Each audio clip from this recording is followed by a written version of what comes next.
Hi, I'm Jeremy Crosby. And I'm Nick Boucher. We're the hosts for the program that's all about your city, Talking Fitchburg. Every day, we pull together the news, events, and information you need to stay on top of what's happening in the city of Fitchburg. Find Talking Fitchburg on cable TV, Roku, Amazon Fire, Apple TV, and our live stream on the web. Plus, you can view all our headlines and stories on Facebook, YouTube, and our video on demand service. This is your city. Keep up with Talking Fitchburg and the issues that affect you and your neighbors. Want to know what's happening in your city? Get Notify Me messages from the City of Fitchburg. Visit fitchburgwi.gov on your computer or mobile device and select the big Notify Me button on the left. Enter your email and/or phone number, whichever is best for you to get notifications. Scroll down the list and select all the topics you're interested in to receive email or text messages about. You'll be notified every time one of your topics is updated. Sign up for Notify Me, one more way to keep up with your Fitchburg government.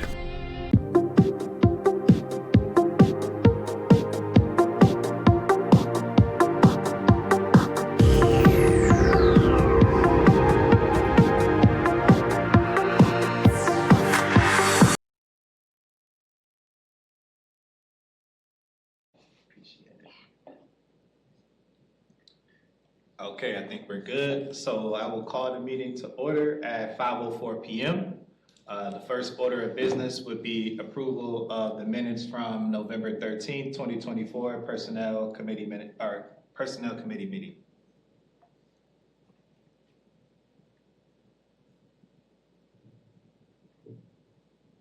Can they hear us? Can y'all hear us? Oh, somebody got it like. Move to approve. Very suspenseful. Second. And then with this, that's good enough because it's only 3? Yep. All right. Next order of business would be approval of the January 8th, 2025 Personnel Committee meeting minutes. Move to approve. Second. Thank you. Are there any public appearances for non-agenda items? You took both of them. Okay. First agenda item would be the reclassification of one senior project engineer to principal engineer.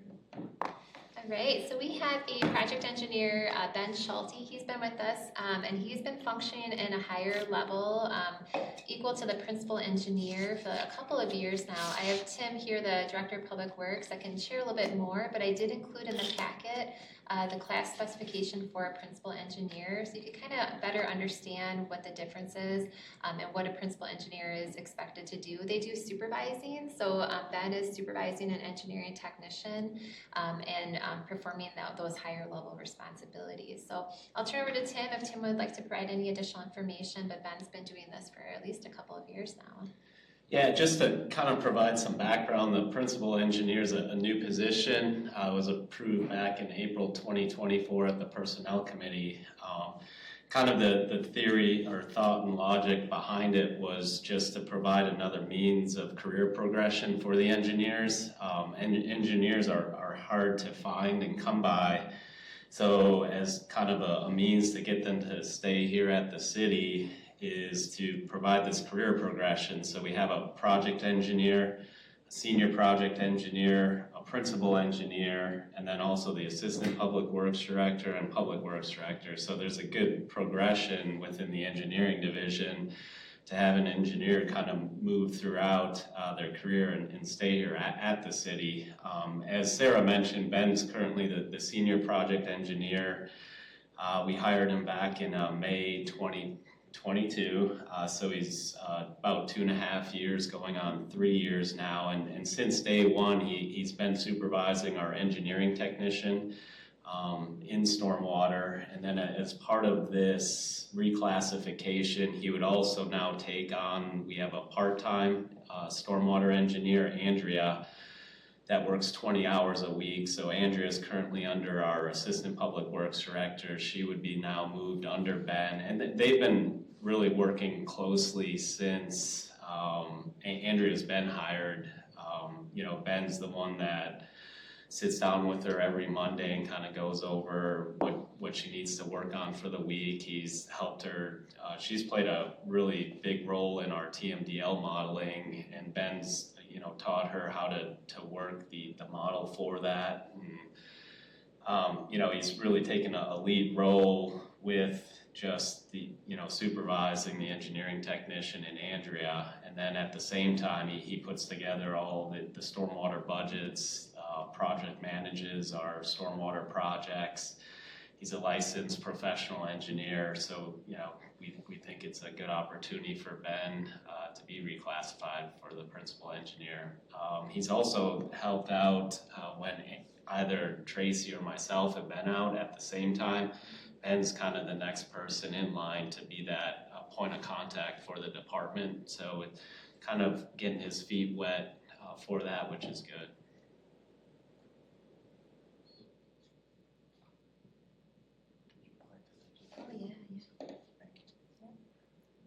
Joe or Nicole, any further discussion?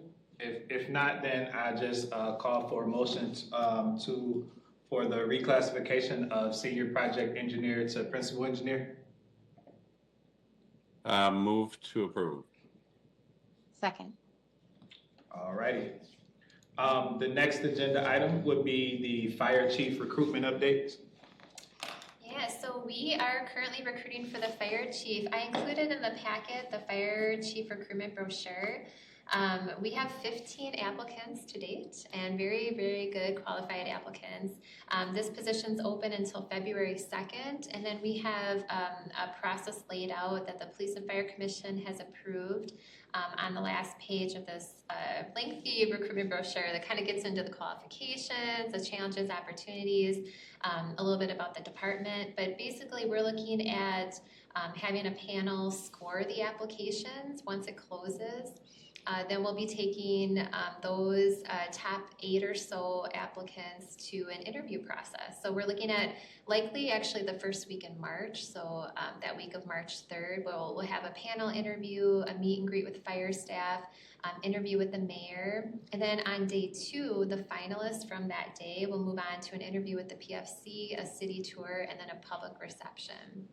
So similar to how we did police chief and other high level department head positions, we have a public reception. This is open to the public. They can come in, they can meet the finalists, they can ask questions, learn more about who they are.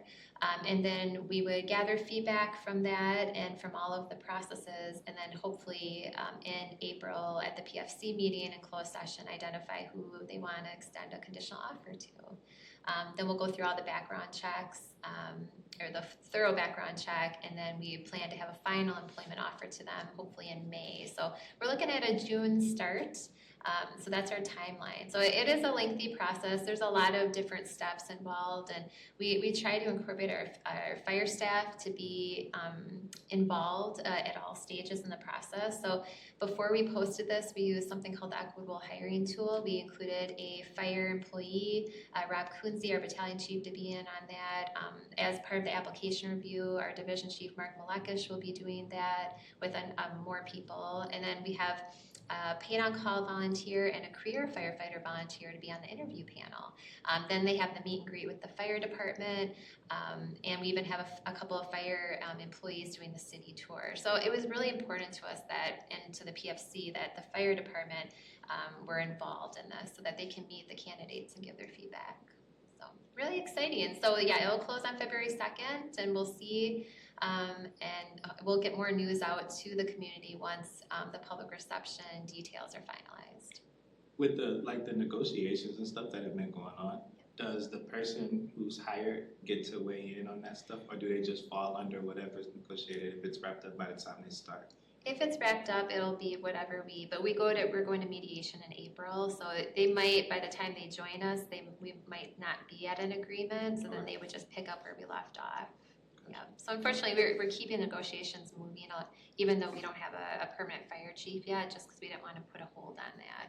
Gotcha. Good question. Go ahead, Nicole.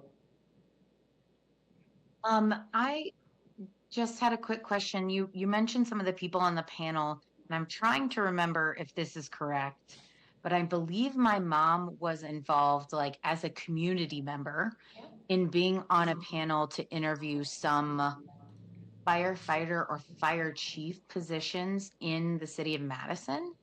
Do we ever incorporate citizens on our panel, or if not, kind of why is that? All the time, recommended? absolutely. So we have a community member that will be part of the interview panel. We're going to be asking Sheena Amble. So she's a former commissioner and a former firefighter, and a Fitchburg resident. Cool. So yeah, we always do, especially with department head recruitments, include a community member, one or two, to be part of that hiring process.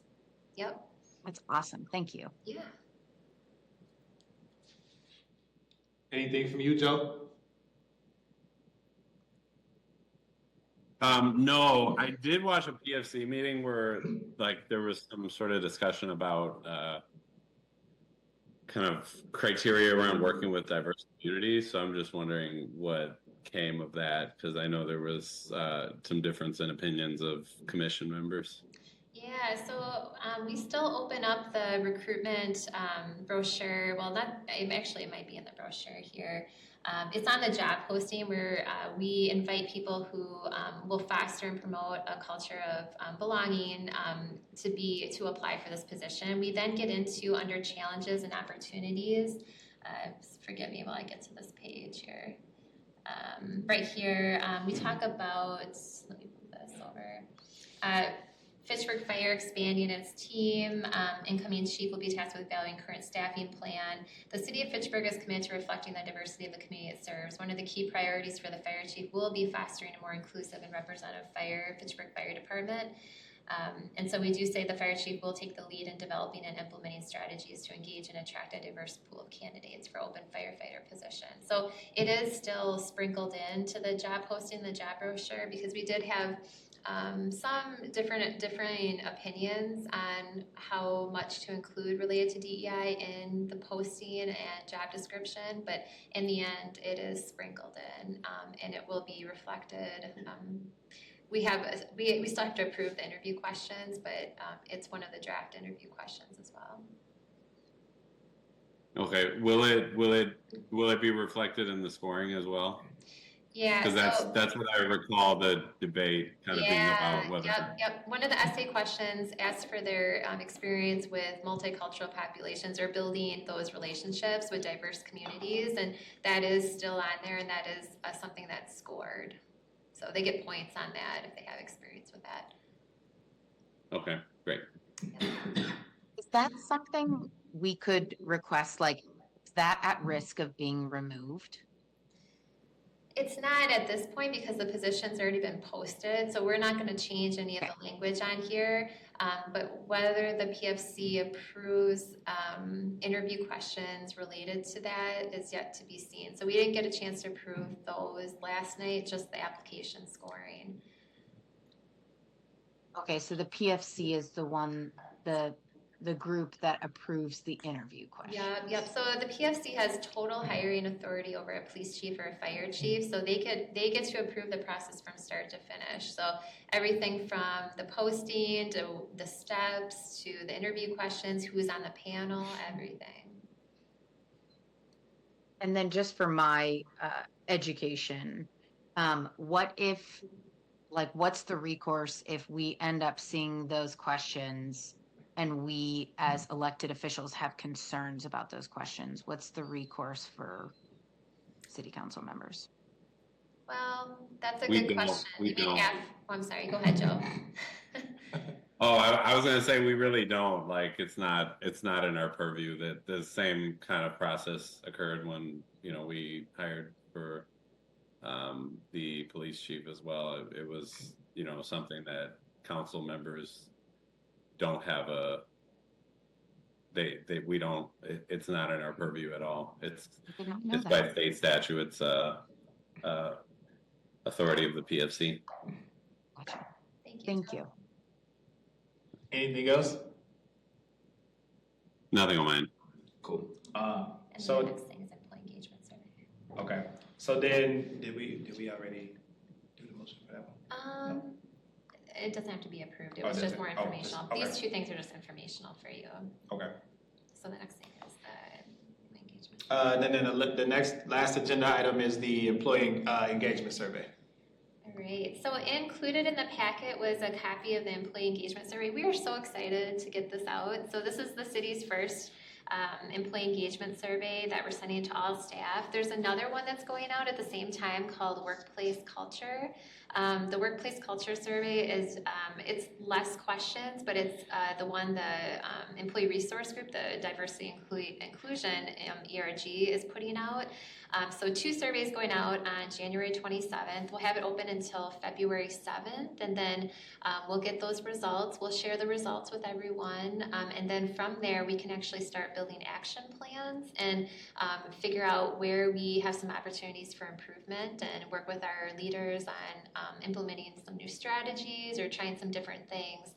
Because retention of staff is so important. We don't want to see people leaving, and maybe there's people kind of on the fence and they're here, but maybe they're thinking about leaving. So if we can get feedback from everyone, that will help us so that we can retain our staff. So the employee engagement survey, these are really simple questions. So it's not like a question within a question. It's strongly disagree to a strongly agree. It should take 10 minutes or less for someone to fill it out.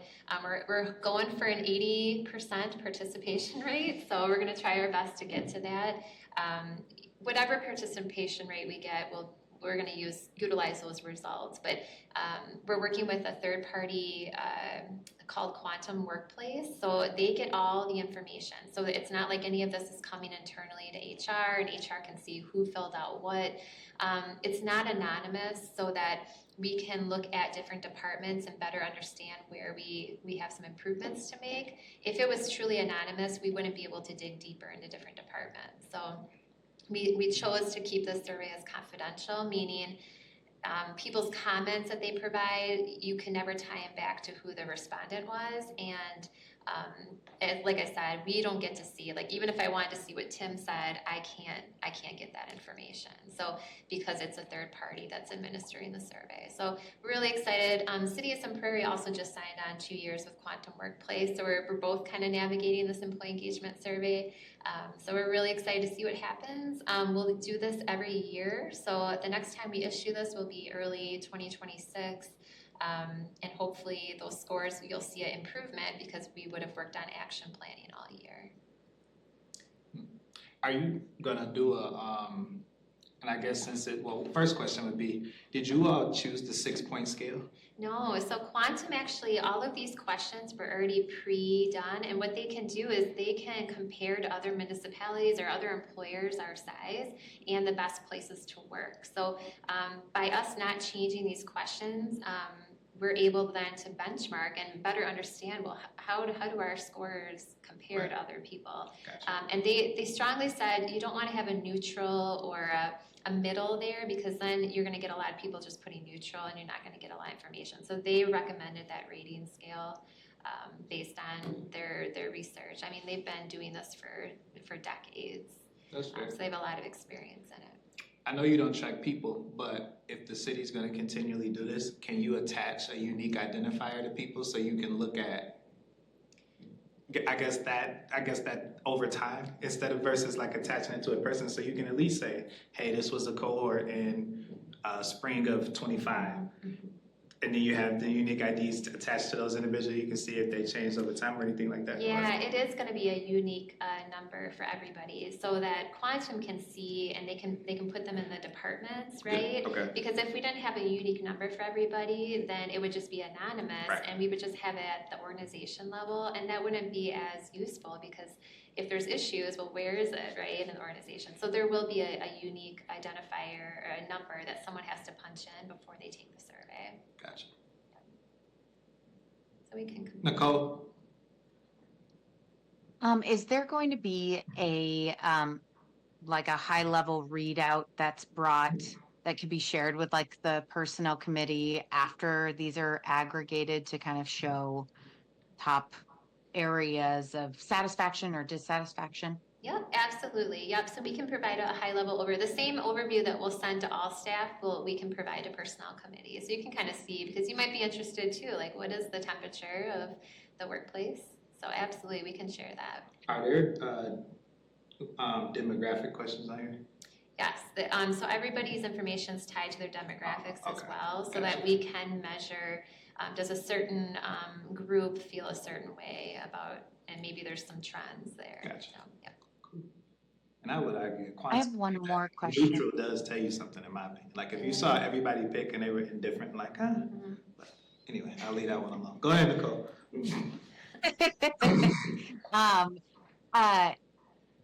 Like I guess an overall question about action plans, because I know like being a manager previously, sometimes you want to solve a lot of problems and then you're like, okay, here are top 10 things to focus on, and like you're never going to focus on 10 things to the fidelity that they need to in a year, right? Sometimes, at least in my experience, it's best to focus on like what are the top 3 things really, causing us issues, and can we focus on those? Can you just kind of share like how we at the city plan to make sure that action plans feel actionable, feel attainable, and don't just feel like lip service to employees? Yeah, absolutely. We don't want this to feel overwhelming for managers, and we definitely don't want to get all this feedback just for it to go into space and not to do anything with. It's fine. They just gave a demo at department head meeting, and the action planning within the software program does bring up the top 3 concerns that you should really focus on. So HR will plan on meeting with each department head and basically sharing the report for their department, and then working with them on action plans. So like some easy things that they might be able to start working toward. We have to develop a timeline of exactly how we planned, what are the intentions for first quarter versus second versus third. So more to come on that, but there is some really amazing action planning within that software that gives managers insight and helps them identify what you can do. So it is amazing software. I wish I could show you a little demo of it right now, but it's beyond just gathering responses and giving us a summary. It actually then has a whole action planning section within the software that then helps guide us on what we can do to improve. That's great that you love your software. Not everybody does love their software, so Well, that's it's great. new, That's right? great So to we hear. still got to, this is brand new, and so far everything we've seen, but we have yet to start working in it once we, get those survey results. But yeah, so far so good. And I've talked to other Great. employers who have utilized it, and they seem very happy with it. So. Joe, anything from you? Tim, Chad. Cool. Next meeting will be in March, and I don't have that yet. Okay. Yeah, we'll have, so that concludes the agenda, and then our announcements was, our next meeting will be not until March, so we'll get that date out when it comes. Sarah will send it out, and then the last order of business would just be adjournment. Move to adjourn. Second. All righty, y'all folks have a good night. I'll see y'all soon. Thank you. Good night. Hi, friends. Thank you. No problem. Thanks, Donald. Thanks, Tim. Thanks, Tim.